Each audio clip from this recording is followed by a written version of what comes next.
General మీరు భాజపాలో executive మెంబర్‌గా గూడా మీరు చాలా యాక్టివ్‌గా కార్యక్రమాలు చేస్తా ఉన్నారు. జనరల్‌గా మీ యాక్టివిటీస్ ఇవన్నీ చూసిన తర్వాత చాలామంది ఎక్స్‌పెక్ట్ చేసినారు.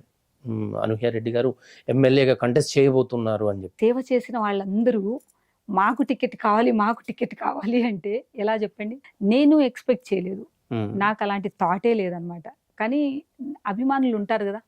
మంచి చెడు మనతో ఉన్న వాళ్ళు ఉంటారు కదా, వాళ్ళు ఏంటిదంటే వాళ్ళ తపన ఏదో చేస్తే బాగుంటుంది కదా, ఎందుకు చేయలేదు కదా అంటారు. సో అందుకనే నేను మీకు ఇంతకు ముందు కూడా చెప్పా, నేను గల్లీ పాలిటిక్స్ అయితే చేయనండి, నేను ఢిల్లీ పాలిటిక్స్ చేస్తాను అనేసి. ఎందుకంటే సార్, మానవత్వంతో ఫస్ట్ మనము స్పందించినప్పుడు అది వేరుంటుంది, రైట్? సో ఎమ్మెల్యే ఎంపీ కాక్కర్లేదు కదా, పొలిటికల్లో వచ్చేసి ఓకే ఉన్నాము అంటే ఓకే, ఒక పార్టీకి మనం ఒక ఇది ఇవ్వగలుగుతున్నాం, ఓకే ఆ పార్టీలో కూడా మంచి వాళ్ళు ఉన్నారు అనేసి, ఆ పార్టీలో మంచి వాళ్ళు ఉన్నారు కాబట్టి నేను ఆ పార్టీకి వెళ్ళా.